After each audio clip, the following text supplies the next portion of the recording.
So let's muddy these waters a little bit, and let's get back to the idea that you need models in order to create your own stuff, right? Your own gear.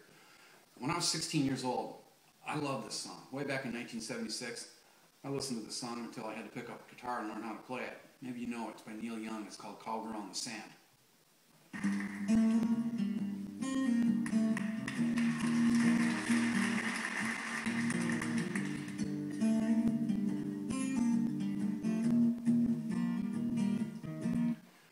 So when I'm 16, I listened to that and I go, what is Neil Young doing there? How is he doing that? And after a while, I kind of figured out that what he was doing was taking his wrist, locking it, and hitting the bridge of the guitar at the same moment that the pick hit the note.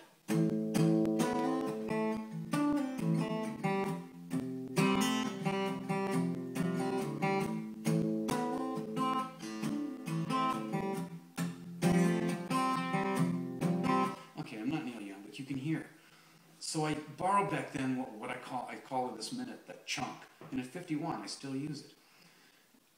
Now, if I stood on a stage, let's keep being clear on this, you must know this. If I stood on a stage in Brainerd in some bar, something I'll not be doing anytime soon, and said, I've written a song called Cowgirl on the Sand, here's how it goes. Okay, that's fraud, that's theft, right? That's not something you want to do. Let's give you another example now. And this is where I think it gets a little bit gray. I don't know if there's any Wilco fans in this section of Comp 1, but I'm a big fan. I think it's one of the greatest bands in America. Listen to this one.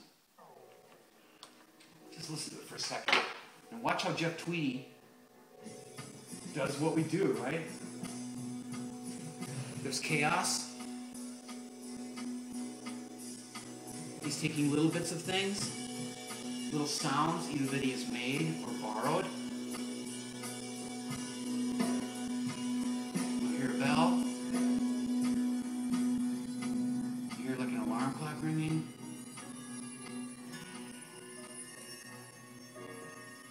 And for guitar players out there, this is 3 chords. It just goes round and round and round.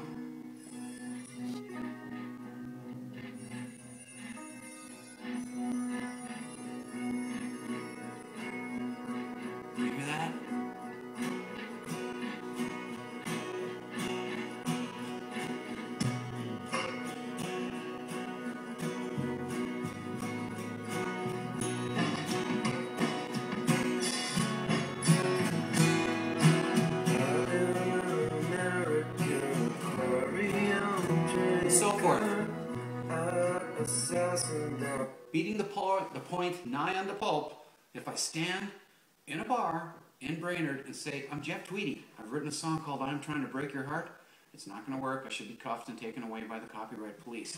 However, if I stand in the bar, not as Jeff Tweedy and Jeff Johnson, but as Jeff Johnson and say, okay, I'd like to play a Jeff Tweedy song now. Maybe you know it. It's called I Am Trying to Break Your Heart. I'm citing the source. I'm pointing to it and I'm saying, hey, I didn't write this song, but another person did, and I'm naming him. I'm honoring him. Then I'm not being fraudulent. I'm being thoughtful and I'm being honest. However, I don't just want to play the song like he taught me how to play it. That's strong. Sounds beautiful. But why not take that little bit of stuff that I learned from Neil Young? Let's take the chunk. The bit where he locks his wrist, does that thing on the bridge, hitting the note the same moment that the heel of his hand hits the guitar, and play it differently.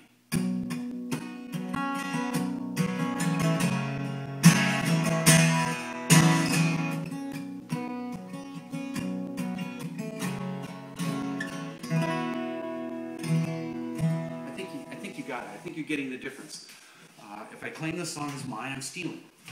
If I play it with all the techniques that I've ever needed as a guitar player, that's something different. So when I explained this to my students at Central Lakes College yesterday, some people said some really smart things.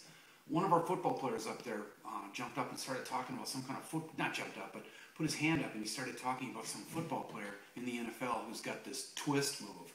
I'm not a football fan, I don't have a television, but he wondered, in his football mind, making a pretty cool analogy, is if he went out on the football field for Central Lakes College and did that twist move, would he be plagiarizing?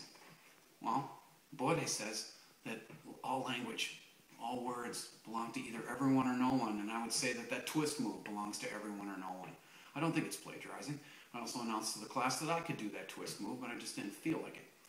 I had another student raise her hand and say, okay, you're a professor, which isn't true because I don't have a PhD, but she said, you're a professor, you can stand at a funeral or make a speech and make a literary allusion or a nod, and you're going to get away with it. But if we do it at Central Lakes College, we're going to get caught. She's probably right. You have got to be careful with plagiarism. You've got to be careful with other people's property, and you really want to be careful about taking other people's writing and blurring it into yours. At the same time, having said that, I really have to tell you something important, and I'm going to finish making this analogy, hopefully, between music and the idea of writing. And this is the idea. If you want to be a guitar player, you have got to have millions of licks. You got to play guitar all the time, okay? I can't even do it because I'm so old. That's an Eric Clapton note, okay? That's a little Eric Clapton lick.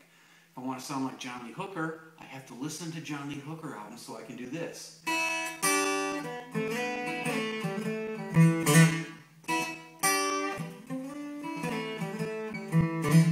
Okay, and so forth. So if you listen to hundreds and hundreds of guitar players and play guitar all the time, pretty soon you have, you've got licks. You've got things that you can do on the guitar. You can't learn how to play guitar without listening to guitar players and borrowing from them. For those of you that have gotten your licenses in recent years to drive, you know that you can't learn how to drive by taking lots of car rides. You have to get behind the wheel and you have to drive the car. And here's the big lesson, in addition to the idea of avoiding plagiarism. If you want to become a writer, if you want to get better at writing, you have absolutely got to read. In the same way that guitarists need licks, writers need licks too. And you have got to read and read and read so you can go into that consciousness that you have structured with language, linguistically with words, and you can go in there and take those little bits of things and turn them into essays or poems or whatever you want to write. If you don't read, if you don't have that as a habitude of mind, I can't help you very much. I know that's kind of a sad note to end on, but it's true. And it's never too late. I don't care if all you older students that are in this course, got people in their 20s, 30s, even older, it's not too late. Just go to Barnes & Noble and just keep adding zeros to the checks. Oh, rats, there's no Barnes & Noble up in Brainerd. You can go to the library. So I hope this has explained a little bit about how I've been thinking recently about intellectual material. And let's say the obvious. For invention and arrangement, we need patterns. We need things to imitate as we make our own things. And I guess we'll take a little break now. It's kind of hot on here, and I've got a couple more things I want to tell you about arrangement, and those will be in the next lesson. See you then.